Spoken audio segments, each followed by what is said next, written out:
This is Make It Plain. Make It Plain. M.I.P. With Masamela Matfumo. Mark Thompson. Make It Plain. Get woke.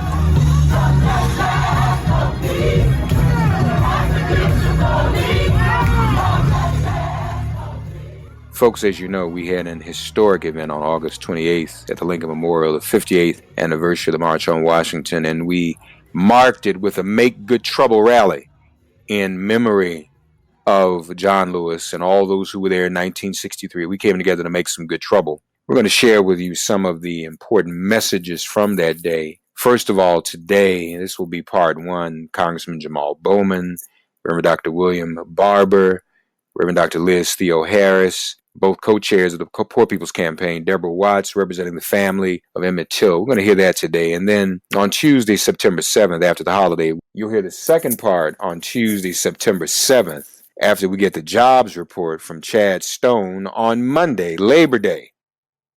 Peace and love, peace and love. How y'all doing? Who would have thought that 58 years later, we would be fighting for the same exact thing? 58 years later.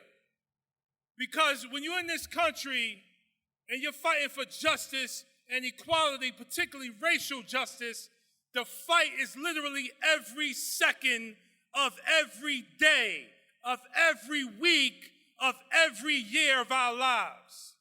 That's literally what the fight is all about. And it's no surprise that the Supreme Court took a hatchet to the Voting Rights Act when Barack Obama was president. Because they are scared to transfer the power from our governments to the people.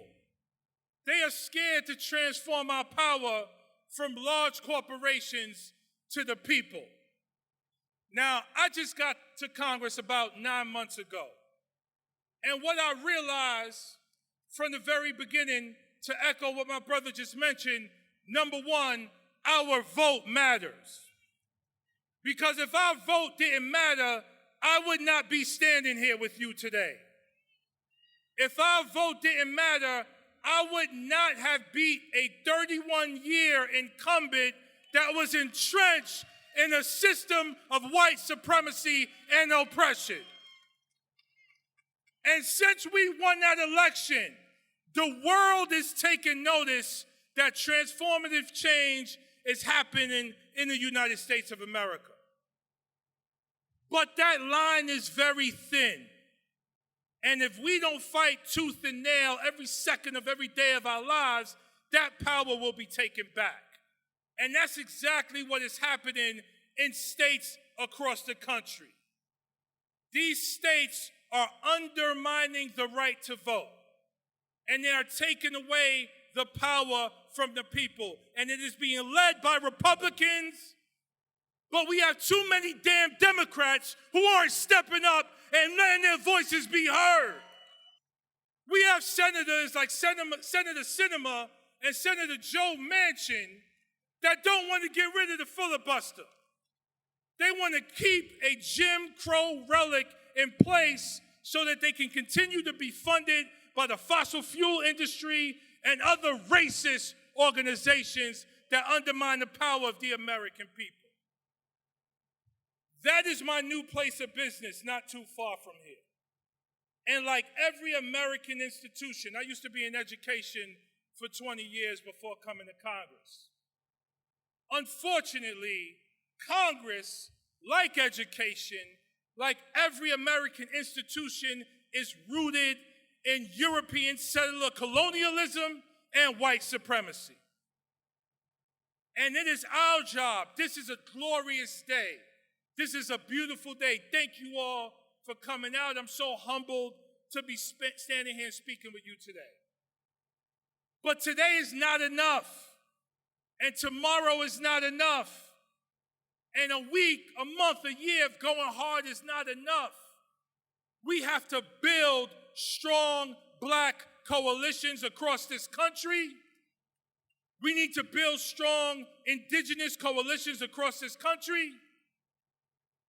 All people who stand for racial, social, and economic justice and is doing anti-colonial work fighting to defeat white supremacy, we all need to be in coalition. And as we work in coalition, we need for President Biden to hear from us every single day. We need for Speaker Pelosi to hear from us every single day. We need Leader Hoyer. We need Whip Jim Clyburn. We need Senator Chuck Schumer. We need every member of Congress, all 535 members, to hear from you every single day. There are groups across this country and around the world who call my office on a daily basis, lobbying and advocating for what they want. I need to get more calls from black folk. Please call my office, write my office, email my office, demand transformative change right now. And the good thing about this country that I want to mention, revolution and evolution and transformative change is in our DNA. Because if it weren't, we would still be slaves in chains. If it weren't, we would still be segregated under Jim Crow laws. We know it has evolved, and racial oppression has become economic oppression, which is why we have the wealth inequality that we have. And we know that too many members of the police department seem to believe that we're still in 1845. But here's my charge to all of us before I go. If we continue to do anti-colonial work and uplift the consciousness of all people in this country and around the world, white supremacy will be defeated immediately. And we will have our voting rights, we will have our civil rights, and we will have racial justice in this country. And I stand here with you as a member of Congress, with everyone who really wants to save our democracy, which hangs by a thread at this moment. If you are ready for that fight, I am here to fight with you. And let's fight together in coalition across the country and around the world. Peace and love, everyone. Thank you all so much. Congressman Jamaal Bowman, give him a round of applause. It is my honor now to introduce one of our great brothers. When A. Philip Randolph introduced Dr. King 58 years ago, he referred to Dr. King as the moral leader of our generation. And the generations keep on rolling. Time is not linear but circular. And so this moral leader of this generation comes to us now 58 years later. One of the co-chairs of the Poor People's Campaign along with the other co-chair. Both of them come now with two impacted people in the Poor People's Campaign, the Reverend Dr. Liz Theoharis and the Reverend Dr. William J. Barber II. Hear ye them. Hello, Washington, D.C. Hello, these yet-to-be United States of America. My name is Reverend Dr. Liz Theoharis, and I am the proud co-chair of the Poor People's Campaign, a national call for moral revival. And we are standing here strong, from West Virginia to Texas, from Pennsylvania to New York, North Carolina to California. As Reverend Dr. King said, there comes a time when we must sound the alarm. From these very steps, 58 years ago, he implored the nation, we have come to this hallowed spot to remind America of the fierce urgency of now. There is no time to engage in the luxury of cooling off or take the tranquilizing drug of gradualism. Now is the time to make real the promises of democracy. And in a nation, the richest nation in human history, that has 140 million people who are poor, or one healthcare crisis, one job loss, one storm away from economic ruin, we indeed must sound the alarm. When, because of the gutting of the Voting Rights Act, we have fewer voting rights today than 56 years ago, we must not cool off. When climate crisis is wreaking havoc on the lives and livelihoods of people all over this world, when there's a Supreme Court, an unconstitutionally constituted Supreme Court that can overturn a moratorium on evictions, we must protest. We must rally. We must organize and mobilize and sit in and stand up. Not just for a day, not just for a summer, but until all people are housed, until all people are fed, until all people earn a living wage, when our voting rights are protected and expanded, all debt is canceled, all air and water is clean, all people are free to thrive, not just barely survive. We're living in a time of crisis when the foundations of injustice and racism and poverty are crumbling, and a fusion movement of people coming together across all the lines that divide us is breaking through and building power. It's times like these when throughout history prophets have to arise to sound the alarm, to cry out, somebody is hurting our people. Somebody is evicting our families. Somebody is suppressing our votes, but we won't be silent anymore. I want to introduce two sound alarms that are here with us from Unite here today, sounding the alarm on the injustice that does not have to be as we move forward together, not one step back. More MIP after this message.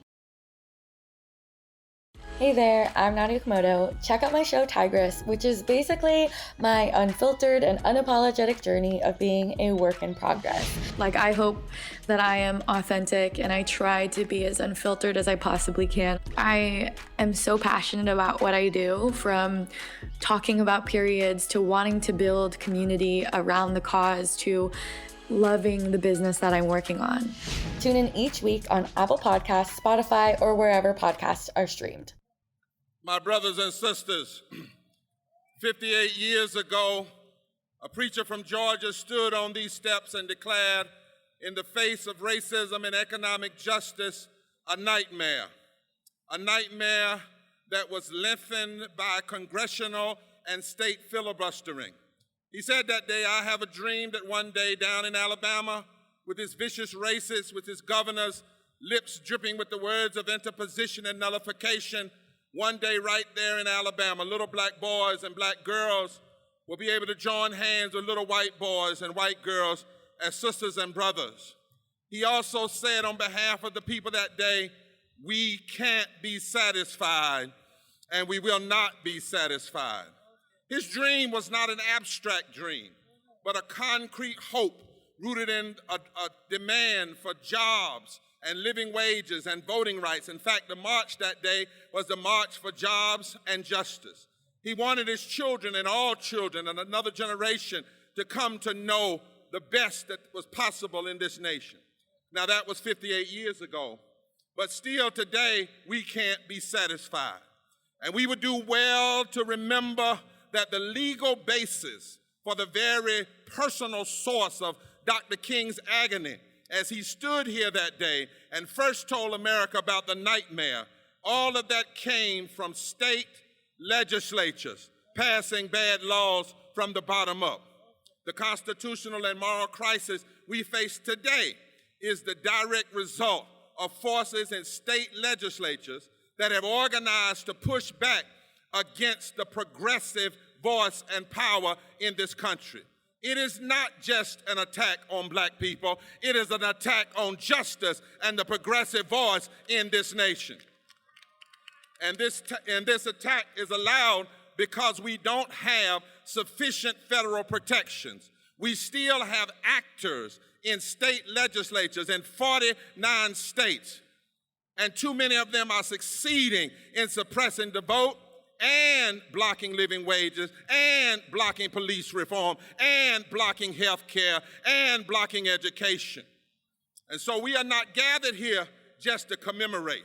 In fact, I would dare say we don't need another commemoration. We need a recommitment. We need a reconsecration. We're not here just for something that happened a long time ago. No, we're not here just to have a day. We are here today to continue the work of our foreparents, to expand democracy until we are one nation, under God, indivisible, with liberty and justice for all. In fact, we cannot reduce our movements to single issue protests. And anybody that tries to lead you on a single issue protest is a misleader and not a leader. Our issues are as complicated as our blood system and our nervous system in our bodies. And so we're here today.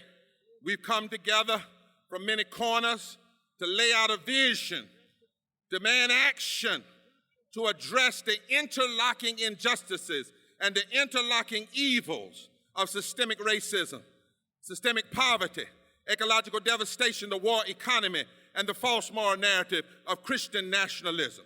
So we declare and we demand that if we pass the For the People's Act and the Voting Rights Restoration Act, we could stop James Crow Esquire and Gene Crow Esquire.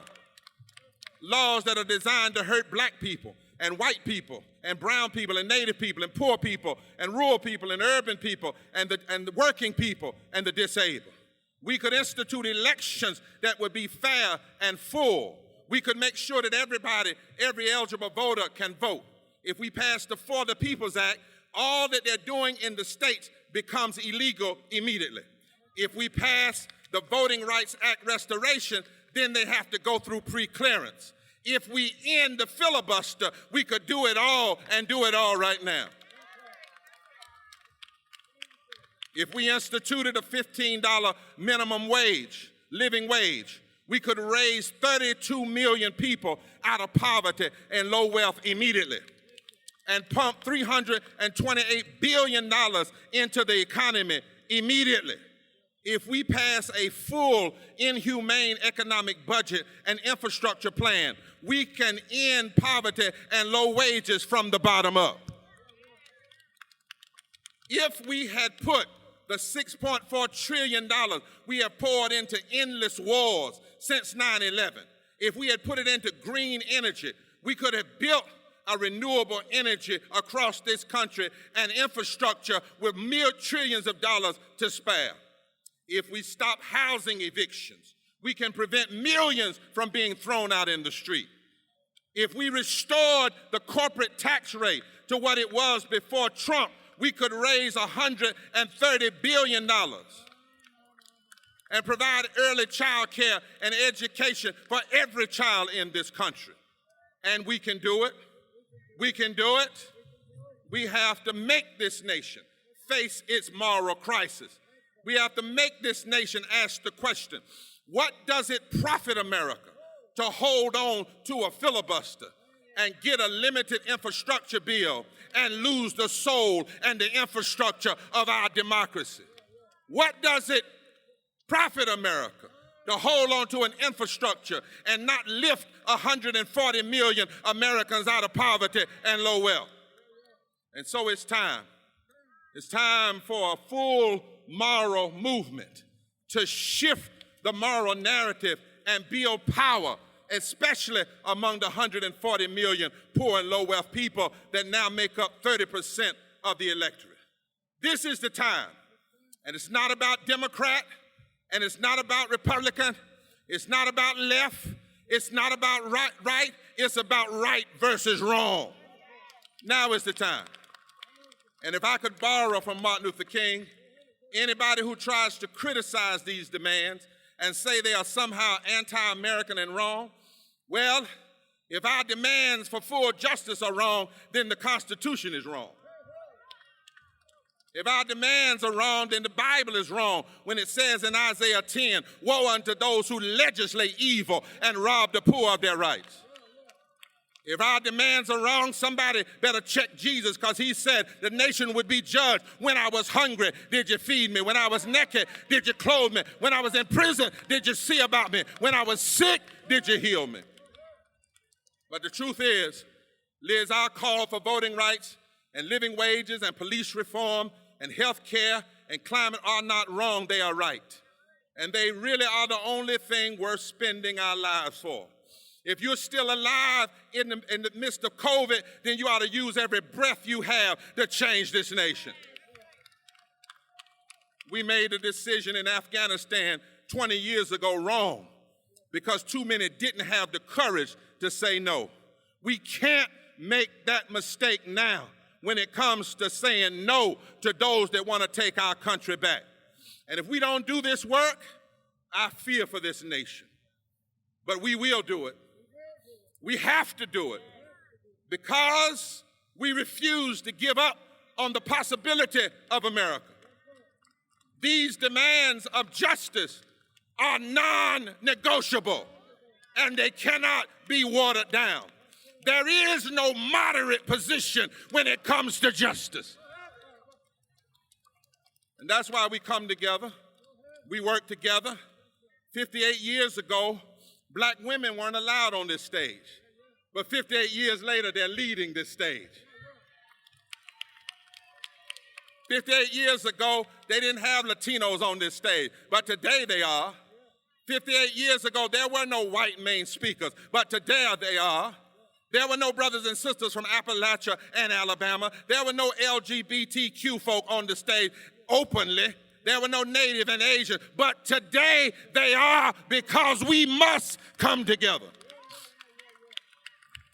We must build a movement together. We all are being attacked by the same forces, Mark. The same people that are against black folk, are against Latino folk, are against women, are against gay people, are against Asians, are against voting rights, are against health care, are against living wages. And if they are cynical enough to be together, we got to be smart enough to come together. And so I close the day by saying there's power in coming together. During the slavery, it looked like slavery had won. But when Harriet Tubman and Frederick Douglass got together with some white Quakers and some white evangelicals like William Lloyd Garrison, they tore slavery down. Women didn't have the right to vote. But when Sojourner Truth, a black woman, got with Lucretia Mott, a white woman, they marched together in the streets of this city and they won the right to vote. It looked like monopolists would have the last word. But at the turn of the 20th century, when multiracial coalition decided it was time to come together, white and black labor people came together and won labor laws. It looked like Jim Crow had beaten down injustice. But then Rosa Parks and Martin King and a gay guy named Bayard Rustin and a black woman named Fannie Lou and another brother named Bob Moses got together with white folk like Glenn Smiley and Jonathan Davis and Viola Lewusa and James Reed, and they tore Jim Crow down.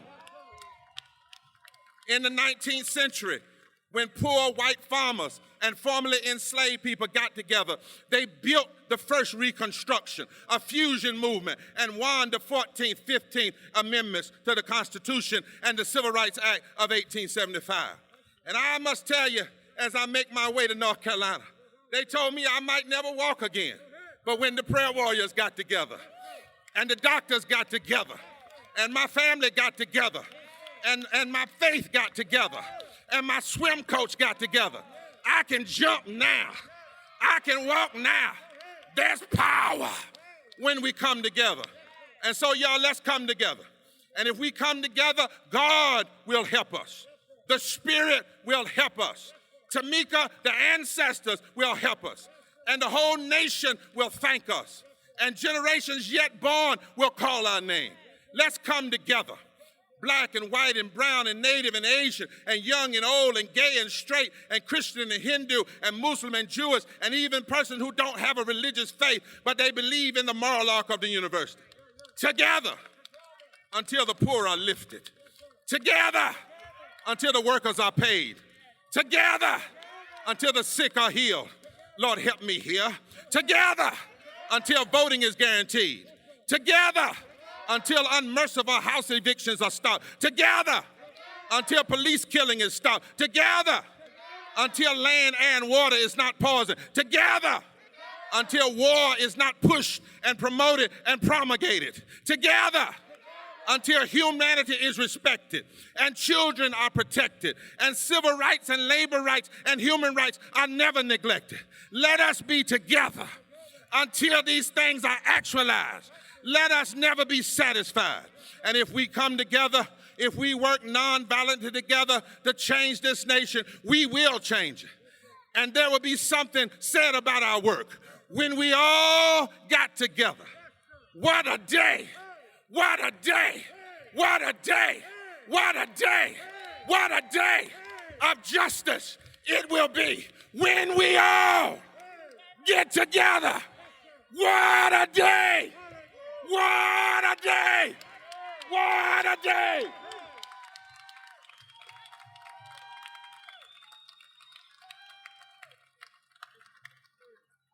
The Reverend Dr. William J. Barber II and the Poor People's Campaign. This is the sacred space.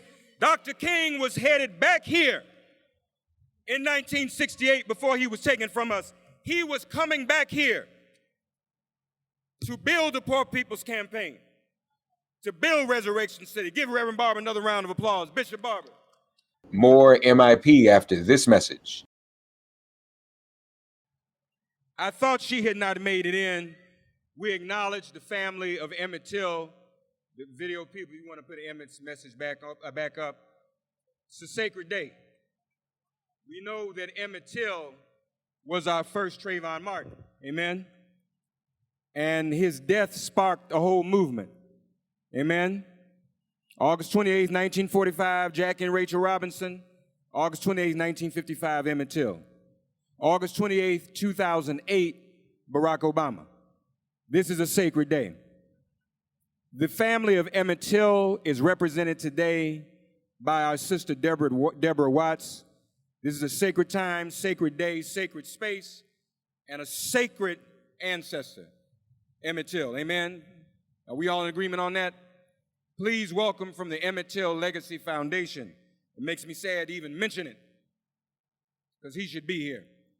Sister Deborah Watts, please welcome her. When I say justice, you say Emmett. When I say justice, you say Emmett. When I say justice, you say. When I say justice, you say. Emmett Till, my cousin. Our great-grandfathers were brothers. On August 28th, 1955, he was lynched. His murder, the open casket funeral that his mother chose, woke up the world. It inspired Rosa to sit. It inspired Martin Luther King to speak at this very podium. It inspired Bayard Rustin and Philip H. Randolph to choose this day, August 28th, because they wanted that same kind of spirit, momentum, and backbone that was shown December 1st in Montgomery, Alabama, at the start of the Civil Rights Movement. So are we ready to have that same kind of backbone, to have that same kind of ability to stand for our voting rights? One of my friends said, if we don't vote, we have no rights. Right, Julianne Malveaux? Dr. Malveaux. Yes, but I stand here today on the shoulders of all of our ancestors that have stood here before us. I stand here because that day, August 28, 1963, the mother of Emmett Till couldn't make it here because her mother was afraid for her.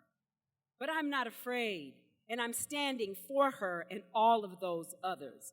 those stolen lives that began before Emmett, through Emmett, and even after Emmett.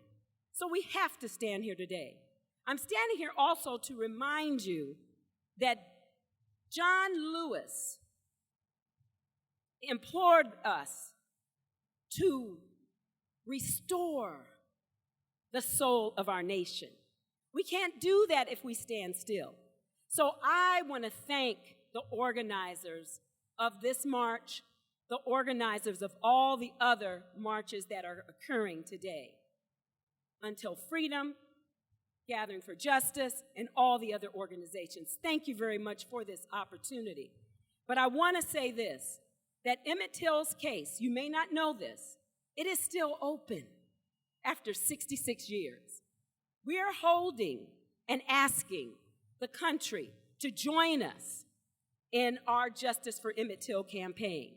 We ask you to text Emmett to 243-725, and you can sign that petition, 243-725. But we're standing in solidarity, so I don't want you to forget that it's important to vote, it's important to restore the consciousness of America, and it's important to make sure that we stand for justice for all stolen lives. But right now, when I say justice, you say, when I say justice, you say Emmett. Justice for Emmett Till. Justice for Emmett Till. Thank you very much. Long live the spirit of Emmett Till. Thanks for getting woke and listening to Make It Plain.